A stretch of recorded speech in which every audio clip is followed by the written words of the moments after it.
For this Uchi build, I wanted to try something a little bit different. Instead of showing you the end result of the build, I wanted to go about how I start a new game.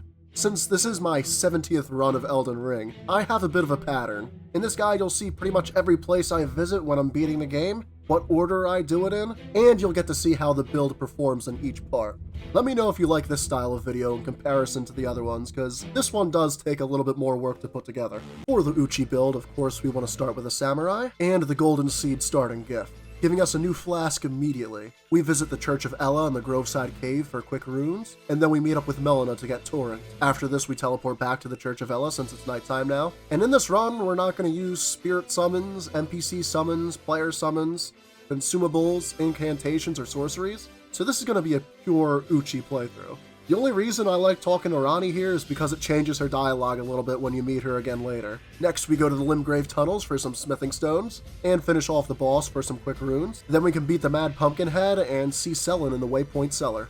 Our Ash of War is in South Lake Agil by some big crabs. We can use this later to give ourselves the Keen infusion since we're going to be leveling up Dex. Then we're going to head straight down to Weeping Peninsula. We can grab the key on the bridge, the 3 tiers scattered throughout the area, and buy any needed smithing stones from the merchant. The avatar in the Weeping Peninsula gives us a really good tiers for a wondrous physique. The tiers we're going to be using for the rest of the game.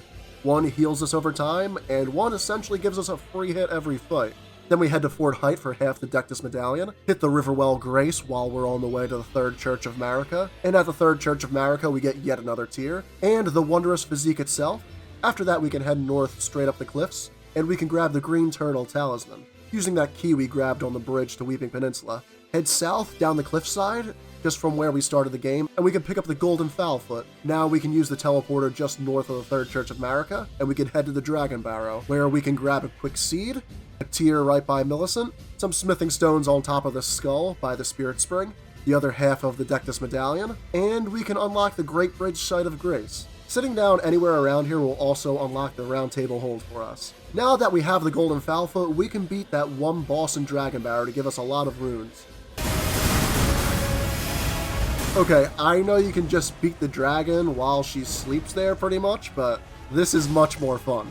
It's a lot more difficult, and you're going to have to get good at fighting this boss. You're going to be seeing him a lot throughout the game. And you're also going to be seeing this moveset a lot throughout the whole series if you play any of the other games.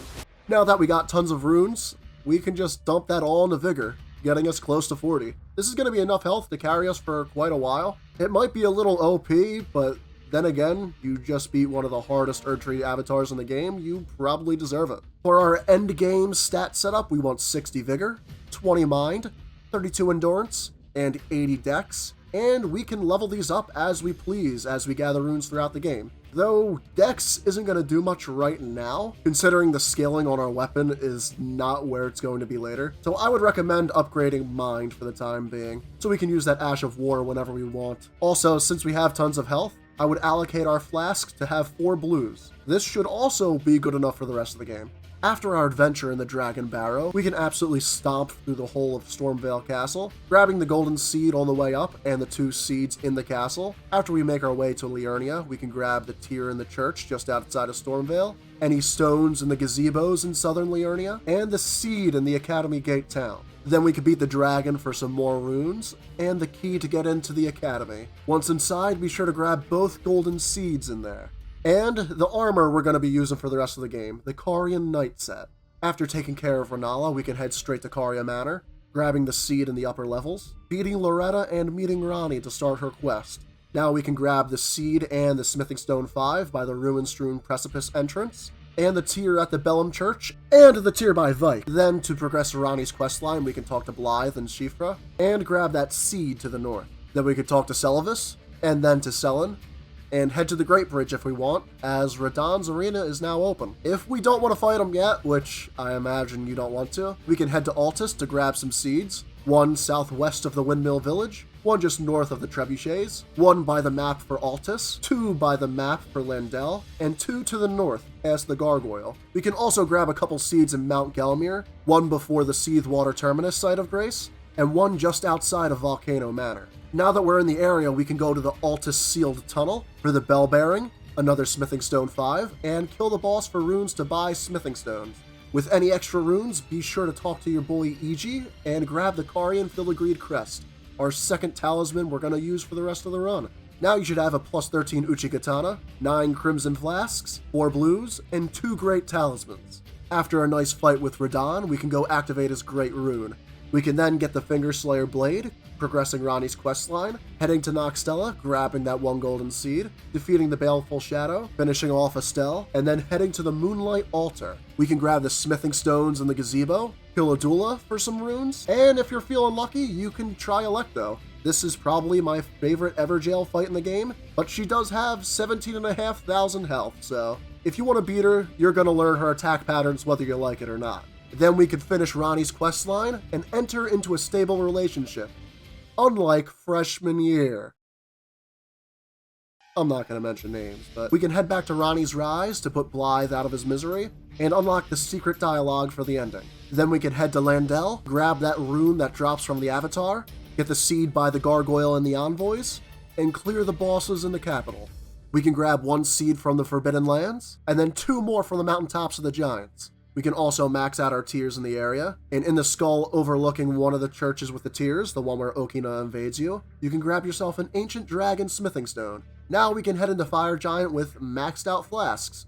At this point we can hit up Nile and Albus for the secret medallion, and head to Yellow Tunnel to grab some Smithing Stone 8s, and use a Room Bear to break a statue to give us the remaining Smithing Stone 7s. This should bring us to plus 25 on our main weapon. At this point, the world is your oyster. You can beat Fortisax, Rykard, and Regal Ancestor Spirit if you like, but these are fights I usually avoid because either the quests are too long or I just don't like fighting them. The Shrouding tier will be available to fight Moog. Ordina is just to the north to get to the Halig Tree, where we can also grab the Dragon Crest Great Shield, and Far Missoula is available to us, where we can speed run through Alexander's quest line and get the Shard of Alexander, making our overpowered Ash of War even more overpowered. Our weapon applies bleed, which is great, and our Ash of War does plenty of poise damage, so we can keep even big bosses in check. Let me know if you have a typical route to go through the game and how it differs from mine. It was really fun to use the Uchi again, and it's definitely one of my favorite weapons in the entire series. I couldn't imagine a better weapon to marry Ranni for the 68th time with. By the end of the year, I'm gonna marry her 100 times. Do I regret all the time spent marrying a fictional character in an RPG video game? No. I don't think I do.